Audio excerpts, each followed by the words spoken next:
आता या सत्रामधले आपले पुढचे मान्यवर आहेत, मार्गदर्शक आहेत, ते म्हणजे प्राध्यापक सुनील पाटील सर. सुनील पाटील सर हे Symbiosis institute of telecom management SITMचे प्राध्यापक आणि संचालक होते. 2009-2016 भारतामधील पुणे इथल्या सिम्बॉयसिस आंतरराष्ट्रीय विद्यापीठामध्ये प्रवेश करण्यापूर्वी त्यांनी T-Systems आणि कॉग्निझन्स टेक्नॉलॉजी सोल्युशन्स आणि PMC विविध वरिष्ठ व्यवस्थापकीय भूमिकांमध्ये इंटरनॅशनल इन्स्टिट्यूट ऑफ सॉफ्टवेअरमध्ये त्यांनी काम केलेलं आहे आणि त्यांचं आता आपल्याला मार्गदर्शन लाभणार आहे. माहिती तंत्रज्ञान पुण्यामध्ये प्रगत नेटवर्किंगमध्ये प्राध्यापक म्हणून त्यांनी काम केलेलं आहे. इंडस व्हॅली टेक्नॉलॉजीज प्रायव्हेट लिमिटेडचे संचालक डॉक्टर सुनील पाटील यांना मी विनंती करते की त्यांनी व्यासपीठावर यावं. भूषण कोच सर यांना मी विनंती करते की त्यांनी त्यांच्यासोबत व्यासपीठावर यावं.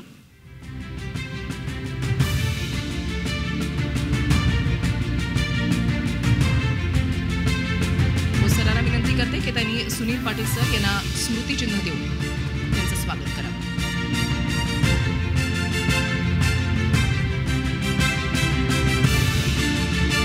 टाळ्यांच्या गजरामध्ये आपण स्वागत करूया. थँक्यू खूप सर. आता मी माझा सहकारी सौरभला विनंती करते की त्याने चर्चासत्राला सुरुवात करावी. आपण शिक्षण संस्थांबद्दल जेव्हा बोलतो तर तेव्हा रोजगार हा त्यापुढचा आपला सगळा दृष्टिकोन आणि हेतू त्यात असतोच. पण संशोधनाच्या उद्देशानं जेव्हा आपण एखादी गोष्ट बघतो तेव्हा त्या उद्देशानं शैक्षणिक संस्थांनी प्रभागी सहयोग प्रस्थापित करण्यामध्ये कंपन्यांना कोणत्या अडचणी येतात? म्हणजे कंपन्या त्यांना जो स्किल सेट हवा आहे आणि जे एज्युकेशन देणाऱ्या शैक्षणिक संस्था आहेत त्यांच्यातलं एक कोलॅबरेशन ते होण्यामध्ये काही अडचणी येतात का किंवा ते कशा पद्धतीचं बघता तुम्ही? प्रश्न आहे रिसर्च आणि इनोव्हेशनबद्दल. आणि मी माझं बोलणं हे मोस्टली MSME सेक्टरवरती ठेवीन. MSME सेक्टर म्हणजे small industries, medium size industries आणि मायक्रो इंडस्ट्रीज. आता ह्याच्यामध्ये काय होतं, स्मॉल टू मायक्रो साईजच्या ज्या कंपनीज आहेत, ज्या अक्षरशः काही कंपनीज 5 ते 10 माणसं असतात आणि स्मॉल कंपनीज 100-1 लोक असतात. मीडियम साईज कंपनीज जरा 200, 250, 300 लोक असतात. आता ह्याच्यामध्ये मायक्रो आणि स्मॉल इंडस्ट्रीज ज्या आहेत त्यांची जी रीच आहे म्हणजे फिनान्शियल रीच भयंकर लिमिटेड असते. आता त्यांच्याकडनं रिसर्च किंवा इनोव्हेशन करण्याची अपेक्षाच करणं चुकीचं आहे. कारण एक तर त्यांना वेळ नसतो, त्यांचं कंटिन्युअसली स्ट्रगल चालू असतं, सर्वायवल चालू असतं. मग अशा वेळेला ते रिसर्च इनोव्हेशन त्यांच्या सेक्टरमध्ये कसं करायचं हा मोठा प्रश्न असतो. अशा ठिकाणी ॲक्च्युली शिक्षण संस्था किंवा ॲकॅडमिक इन्स्टिट्यूशन्स मदत करू शकतात. आता त्या मदत कशा करू शकतात? एक तर फंडिंग. स्मॉल आणि मायक्रो साईज इंडस्ट्रीज ज्या आहेत त्यांची फिनान्शियल कॅपेबिलिटी लिमिटेड असल्यामुळे त्यांच्याकडे फंड्स नसतात स्पेशली रिसर्च किंवा इनोव्हेशनसाठी. त्यांचं म्हणजे डे टू डे ऑपरेशन आणि त्याच्यातून जो कॅश फ्लो असतो त्याच्यातून सर्वायवल असतं. पण ॲकॅडमिक इन्स्टिट्यूशन्सकडे जर फंड्स अवेलेबल असले आणि रिसोर्स अवेलेबल असला, रिसोर्स म्हणजे काय, स्टुडंट्स आणि फॅकल्टी, तर हे जे फॅक्टर्स ॲकॅडमिक इन्स्टिट्यूशन्समध्ये आहेत ते जर स्मॉल किंवा मायक्रोसाईज इंडस्ट्रीजबरोबर कामं करायला लागले तर रिसर्च किंवा इनोव्हेशन होऊ शकेल. आता गंमत अशी आहे याच्यामध्ये की स्मॉल किंवा मायक्रोसाईज इंडस्ट्रीज ह्या त्यांच्याकडनं रिटर्न्स देण्यासाठी त्यांच्याकडे काही नसतं खास. पण त्यांना जर ॲकॅडमिक इन्स्टिट्यूशन्स म्हणजे स्टुडंट्स आणि फॅकल्टीजने मदत केली रिसर्च करण्यामध्ये, इनोव्हेशन करण्यामध्ये, तर ह्याच कंपनीज पुढे मीडियम साईजमध्ये मायग्रेट होऊ शकतात. म्हणजे ह्या ज्या आज 5-10 लोकांच्या कंपनीज आहे किंवा एक 15-20 लोकांच्या कंपनीज आहे ह्याच पुढे 250-300 लोकांच्या होऊ शकतात. त्यांच्यात ते पोटेन्शियल असतं. पण ते लिमिटेशन हे असतं की त्यांची कपॅसिटी लिमिटेड असते. तर ॲकॅडमिक इन्स्टिट्यूशन्स आणि NEP 2020 ॲक्च्युली म्हणतं तसं की आम्ही रिसर्च फंडिंग आता वाढवणार आहे, रिसर्च फंडिंग करू इन्स्टिट्यूशन्सला. याचा अर्थ काय की ॲकॅडमिक इन्स्टिट्यूशन्सला त्या फंडिंगकडे ॲक्सेस मिळणार आहे. जर तुम्ही खरंच चांगले प्रपोजल्स दिले तर तुम्हाला फंडिंग मिळेल. आणि फंडिंग जर मिळालं तर हे फंडिंग असं पार्ट ऑफ फंडिंग म्हणजे असं युटिलाइज करता येईल की ज्याच्यामुळे MSME सेक्टरला मदत होईल. बरोबर. सर, सध्या खूप नवनवे उद्योग येत आहेत, राज्यात असतील, देशात असतील, आणि या नवनव्या उद्योगांच्या काही वेगवेगळ्या मागण्या आणि अपेक्षासुद्धा आहेत कर्मचाऱ्यांकडनं किंवा जे फ्रेशर्स नोकरीसाठी येत आहेत त्यांच्याकडनं सुद्धा. तर आहे ते कर्मचारी असतील किंवा फ्रेशर, यांचा स्किल सेट वाढवण्यामध्ये नेमके कोणते अडथळे येतात? आता काय होतं आहे ना, इमर्जिंग टेक्नॉलॉजी जे आपण म्हणतो इंडस्ट्रीमध्ये, आता आजकाल आर्टिफिशियल इंटेलिजन्सबद्दल भरपूर चर्चा चालू आहे. त्याच्या आधी ॲनालिटिक्सबद्दल गप्पा होत्या. इंडस्ट्रीमध्ये टेक्नॉलॉजीचं एव्होल्युशन होतच राहणार. आणि आता टेक्नॉलॉजीचं एव्होल्युशन एवढं फास्ट झालं आहे की 6 महिने म्हणजे ChatGPT आलं Gen AIमध्ये, आणि एक 6 महिन्यामध्ये GPT-4 आलं. GPT-4 नंतर आता GPT-5 येत आहे. म्हणजे त्याचं प्रोग्रेशन पहा. अक्षरशः 1-1.5 वर्षापूर्वी लोकांना ChatGPT माहिती नव्हतं आणि 1.5 वर्षामध्ये GPT-5 आलं. म्हणजे पहा, स्टुडंट्स आणि फॅकल्टी किंवा इन्स्टिट्यूशन्स हा एक प्रकार झाला. आणि इवन एम्प्लॉईज जे कंपनीमध्ये कामं करत आहेत, keeping up with technological evolution ज्याला म्हणतात, की जशा अशा टेक्नॉलॉजीज बदलतील तुम्ही त्याच्याबरोबर आहात का, आणि जर नसाल तर ऑब्सिलन्स किंवा इररेलेव्हन्स इतकं फास्ट होत आहे. आणि हे कंपनीजमध्येही होत आहे. कंपनीजमध्ये काय होतं, आज अशी परिस्थिती आहे, आर्टिफिशियल इंटेलिजन्स, आता प्रेडिक्शन्स आहेत हे, जवळजवळ 50 ते 60% जॉब्स IT इंडस्ट्रीतले डिसअपियर होतील पुढच्या 3 ते 4 वर्षात AIमुळे. कारण जे रिपिटेटिव्ह जॉब्स आहे, जे सपोर्ट फंक्शन्स आहेत, त्याची गरजच नाही, मॅनपॉवरची गरज नाही. जे काय टूल्स आणि टेक्निक्स येतील आर्टिफिशियल इंटेलिजन्सचे, जे येत आहेत ऑलरेडी, 3 वर्षात ह्या लोकांना घरी बसवतील. मग आता या 50-60% लोकांचं काय करायचं? यांना दुसरा मार्ग नाही रिस्किलिंग करण्याशिवाय. तुम्ही स्वतःला रिस्किल करा, तुम्ही अपस्किल करा. त्या कंटिन्युअसली तुम्ही स्किलिंग केलं तरच तुम्हाला सर्वायवल आहे. नाहीतर तुम्ही स्वतःलाच मार्केटमधनं बाहेर काढाल. आणि अशा गोष्टी करण्यासाठी ॲक्च्युली एक प्लॅटफॉर्म हवा, जो ॲक्च्युली मनीष पाटीलने डिझाईन केला आहे त्याच्या टीमने, युनिव्हर्सिटी. तो ॲक्च्युली तो प्लॅटफॉर्म देत आहेत की ज्याच्यामुळे तुम्ही इझिली रिस्किलिंग किंवा अपस्किलिंग करू शकता.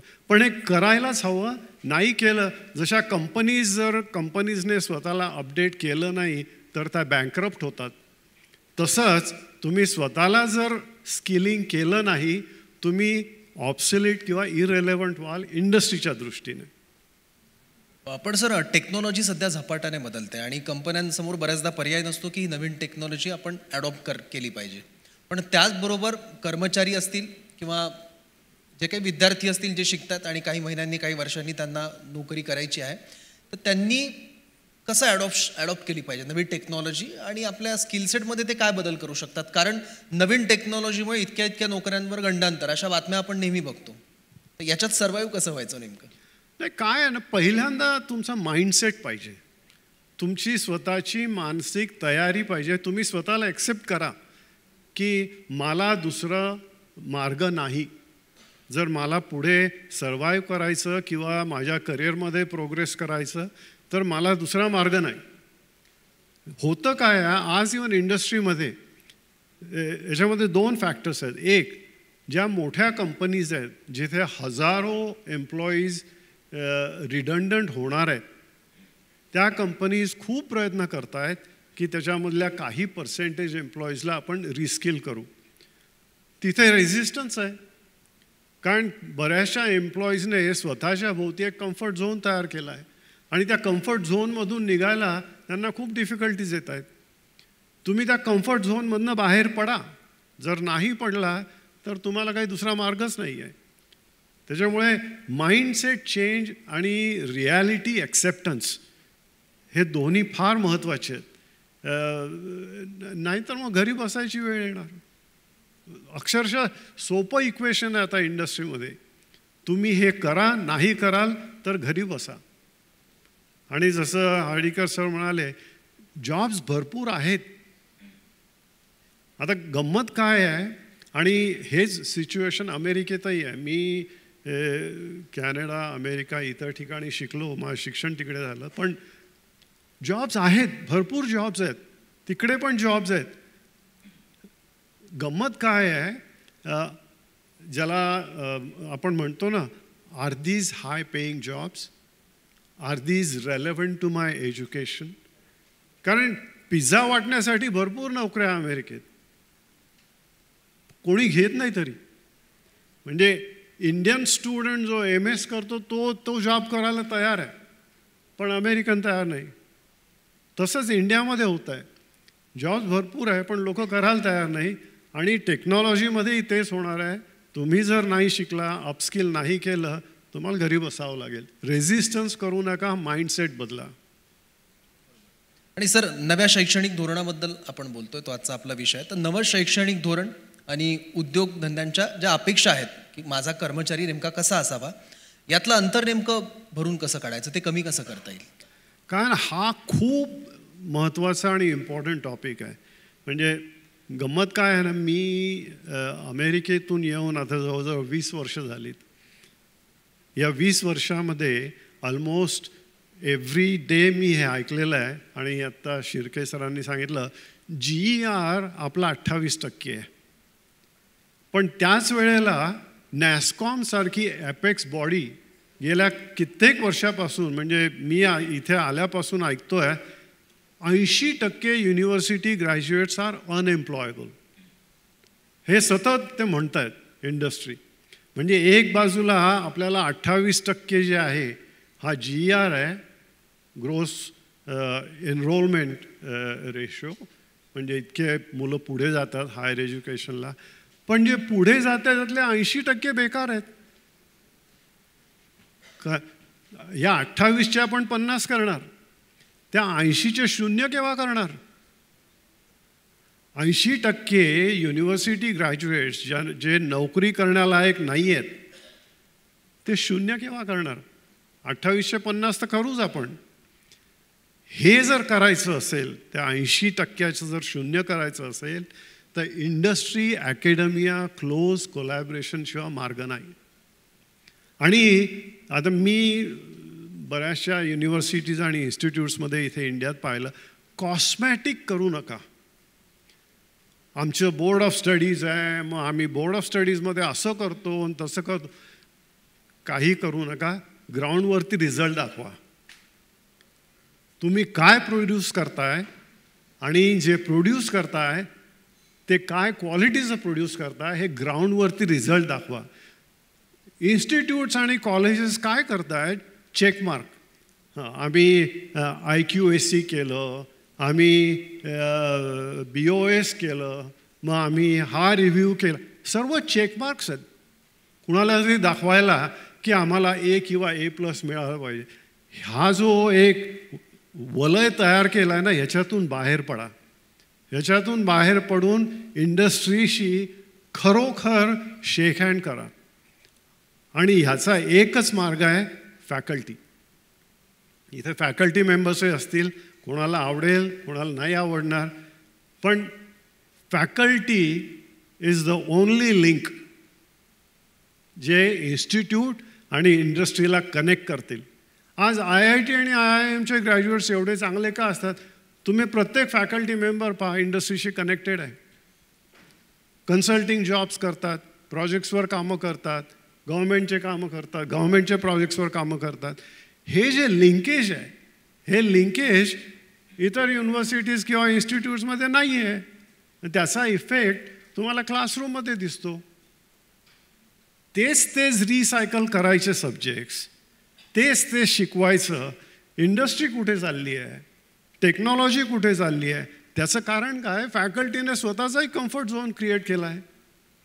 तुम्हाला स्वतःला मेहनत करायची इच्छा नाही आहे. आपण स्टुडंटला म्हणतो हे करा ते करा, फॅकल्टी किती काय करते. तुम्ही नवीन टेक्नॉलॉजी शिकवायच्या, नवीन टेक्नॉलॉजी तुम्ही जुन्या मार्गाने कसं शिकवणार? NEP म्हणताय एक्सपिरियन्शियल ट्रेनिंग वाढवा, मग एक्सपिरियन्शियल ट्रेनिंग तुम्ही कसं वाढवणार? तेच राईट एसे ऑन वगैरे असं चालतं का? नाही चालत. त्याच्यामुळे इंडस्ट्री अकॅडमिया कोलॅबरेशन हे सिरियसली झालं पाहिजे. नुसतं बोर्ड ऑफ स्टडीजने लिमिटेड व्हायला नको. मी इवन असंही म्हणतो नेहमी, आपण स्टुडंट्सला म्हणतो इंटर्नशिप करा इंडस्ट्रीमध्ये, दरवर्षी इंटर्नशिप करा. मग फॅकल्टीने इंटर्नशिप का नाही करावी? फॅकल्टी मेंबर तुम्ही समरमध्ये व्हेकेशनला न जाता तुम्ही इंडस्ट्रीमध्ये इंटर्नशिप करा. स्टुडंटही करेल, तुम्हीही करा, तुम्हालाही आयडिया येईल ना इंडस्ट्री कशी ऑपरेट करते, आणि ते नॉलेज तुम्ही क्लासरूममध्ये आणा. हे जे कोलॅबरेशन जोपर्यंत होणार नाही तोपर्यंत NEP येतील आणि NEP जातील, तुम्हाला ग्राउंडवर रिझल्ट दिसणार नाही. म्हणजे ज्ञान देणारे जे आहेत किंवा स्किल सेटसाठी तयार पिढीला करणारी जी मंडळी आहे त्यांनी सुद्धा अपग्रेड होणं, अपडेट होणं हे सातत्यानं गरजेचं आहे. तर तशा स्किल सेटची माणसं बाहेर येतील, तर उद्योगांच्या अपेक्षा पूर्ण होतील. बरोबर. सर, नव्या शैक्षणिक धोरणानुसार आजीवन शिक्षणाची संस्कृती ही नेमकी कशी प्रोत्साहित केली जाऊ शकते आणि त्याचं उद्योगांच्या दृष्टीने नेमकं काय महत्त्व आहे? तर कसं आहे ना, आपण बऱ्याचशा गोष्टी ऐकतो आणि बोलतो, करतो फार कमी. आपण फार पटकन म्हणतो learning is a continuous process. एखादा छोटा घरातला शाळेमध्ये शिकत असला की दिमाखाने आपण सांगतो नाही शिकत राहायला हवं. Learning is a continuous process. मग स्वतः का नाही शिकत? स्टुडंट्सने मी तर म्हणेन की स्टुडंट्सने म्हणावं की मी शिकत राहणार, अपॉर्च्युनिटी मिळेल की मी शिकत राहणार. फॅकल्टीनेही ते केलं पाहिजे, कारण इट्स अ कंटिन्युअस प्रोसेस. मी जसं म्हटलं टेक्नॉलॉजीज चेंज होतील, टेक्निक्स चेंज होतील, मॅनेजमेंटचे प्रिन्सिपल्स चेंज होतील, तुम्ही शिकत राहा. त्याच्यामुळे हे कंटिन्युअस प्रोसेस आहे. आता गंमत अशी, NEP 2020 हे कसं कनेक्ट करतं, कारण ते आपल्या दृष्टीने ते महत्त्वाचं आहे. NEP 2020चं जे इम्प्लिमेंटेशन आहे, लर्निंग कंटिन्युअस प्रोसेस हे कसं कनेक्ट करतं. तर याच्यामध्ये फॅकल्टी मेंबर्स, आता मी इथे पाहतो ऐकतो आहे क्वालिटी इम्प्रूव्हमेंट प्रोग्रॅम्स असा काहीतरी प्रकार आहे विद्यापीठांमध्ये. ते एक दोन फॅकल्टी मेंबर्सला IIT बॉम्बेला पाठवलं किंवा IIT खरगपूरला पाठवलं, 6 महिने गेले, काहीतरी शिकले आले, काहीतरी क्वालिटी इम्प्रूव्हमेंट प्रोग्राम आहे, ते फॅकल्टी मेंबर करतात. म्हणजे एक 100 फॅकल्टी मेंबर्सपैकी 3-4 फॅकल्टी मेंबर्स. मग बाकीचे 96 काय करतात? वाट पाहत बसायची की माझा नंबर केव्हा लागेल? ते करत नाहीत. त्याच्यामुळे faculty members, students, employees, industries, learning हे सर्वीकडे कंटिन्युअसली व्हायला हवं. And that is the only way आपण सर्वाईव्ह करू. तुम्ही नाही केलं तर you will not survive, believe me. आणि हा एक फार मोठा फरक आहे आपल्या संस्कृतीमध्ये. मी एकदा इंजिनियर झालो, चला वा संपलं, आता आयुष्यभर मला शिकायची गरज नाही. एक्झॅक्टली अपोजिट वेस्टर्न कंट्रीजमध्ये आहे. फॉर्च्युनेटली मी तिकडे शिकलो आणि बरेच वर्ष नोकरी केली म्हणून मी पाहिलं ते. तिथे लोक शिकतच राहतात. म्हणजे मी बेल लॅब्समध्ये नोकरी करत होतो न्यूजर्सीमध्ये. माझ्या बरोबरीचा 45 वर्षाचा माझा कलीग जो कोलंबिया युनिव्हर्सिटीतला ग्रॅज्युएट, तो नोकरी सोडतो. त्याला म्हटलं तू का नोकरी सोडली? नाही म्हणे मला मेडिकलला ॲडमिशन मिळाली, मी आता डॉक्टर व्हायला चाललो. इंजिनिअरिंग एज्युकेशन झालेला, मेडिकलला त्याने ट्राय केला आणि तो डॉक्टर व्हायला गेला आणि आज तो कॅलिफोर्नियामध्ये चांगला डॉक्टर आहे. कंटिन्युअस तुम्ही शिकत राहा. तर इंडस्ट्रीच्या दृष्टीने, स्टुडंट्सच्या दृष्टीने, सर्वात महत्त्वाचं फॅकल्टीच्या दृष्टीने हे फार महत्त्वाचं आहे. NEP ते म्हणतं आणि फॉर्च्युनेटली अगेन आपल्याला आता तसे काहीतरी प्लॅटफॉर्म्स मिळत आहेत, टेक्नॉलॉजी प्लॅटफॉर्म्स, त्याचबद्दलचा माझा पुढचा प्रश्न आहे सर, की NAP इम्प्लिमेंटेशनसाठी टेक्निकल प्लॅटफॉर्म हा किती गरजेचा आहे, किती आवश्यक आहे? काय ना, तर परत हा जो एक विषय आहे, आता जसं आपण बोललो इंडस्ट्रीचं आणि अकॅडमिक इन्स्टिट्यूशन्स, या गप्पा सर्वीकडे चालू आहेत, सर्वीकडे हे प्रॉब्लेम्स आहेत. पण मी अजूनही असे फार कमी पाहिलेत किंवा जवळजवळ पाहिलेच नाही की जे सोल्युशन देत आहेत, की ठीक आहे आम्हाला प्रॉब्लेम समजला पण सोल्युशन. आता सोल्युशन NEP 2020 आलं म्हणजे सोल्युशन मिळालं का? नाही. NEP 2020 is a set of recommendations from an expert committee. ते इम्प्लिमेंट कसं करायचं कोण पाहत आहे? म्हणजे आपल्याला एक प्लॅटफॉर्म पाहिजे, जो प्लॅटफॉर्म अकॅडमिक इन्स्टिट्यूशन्स आणि इंडस्ट्रीला कनेक्ट करेल, स्टुडंट्स आणि इंडस्ट्रीला कनेक्ट करेल, फॅकल्टी आणि इंडस्ट्रीला कनेक्ट करेल. त्याच्यासाठी एक टेक्नॉलॉजी प्लॅटफॉर्म्स हवा, त्याच्यासाठी एक डिजिटल प्लॅटफॉर्म हवा जो कन्व्हिनियंटली यूज करता येईल, ज्याच्यावरती फ्लेक्झिबिलिटी राहील, ज्याच्यावरती इनोव्हेशन्स करता येतील, तसा प्लॅटफॉर्म मिळायला हवा. फॉर्च्युनेटली अगेन आपल्याकडे तसा आता प्लॅटफॉर्म आहे आणि तो वापरता येईल लगेच, आणि मला वाटतं त्याच्याबद्दलही आपण डिस्कस करणार. पण येस, टेक्नॉलॉजी प्लॅटफॉर्म हवा जो ॲक्च्युली आजकाल काय झालं आहे, एज्युकेशनला ते म्हणतात it should be on any time, on any device, at any place, anywhere. असं एज्युकेशन हवं. आणि ते तेव्हाच होतं जेव्हा ते एखाद्या डिजिटल प्लॅटफॉर्मवरती असतं, ज्याच्यामुळे तुम्हाला मोबिलिटी मिळते, ज्याच्यामुळे तुम्हाला कन्व्हिनियन्स मिळतो, ज्याच्यामुळे तुम्हाला फ्लेक्झिबिलिटी मिळते आणि ज्याच्यामुळे तुम्हाला वाईड रेंज ॲक्सेस मिळतो. तर तसा टेक्नॉलॉजी प्लॅटफॉर्म लागतं. काळ जसा पुढे सरकतोय टेक्नॉलॉजीसुद्धा बदलते आणि यात तुम्हाला आउटडेट व्हायचं नसेल तर अपडेट राहणं खूप गरजेचं आहे. ॲब्सोल्युटली. स्किल्सच्या बाबतीत, अभ्यासक्रमाच्या बाबतीत. त्यामुळे विद्यार्थी दशेतून जरी आपण बाहेर आलो तरी आपल्यातला विद्यार्थी कधी मरू द्यायचा नाही आहे, तरच आपण या सगळ्या प्रवाहात टिकून राहू.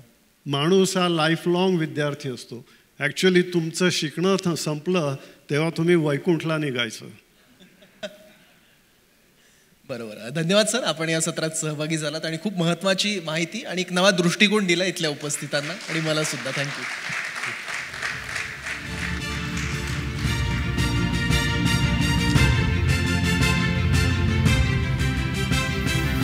धन्यवाद पाटील सर.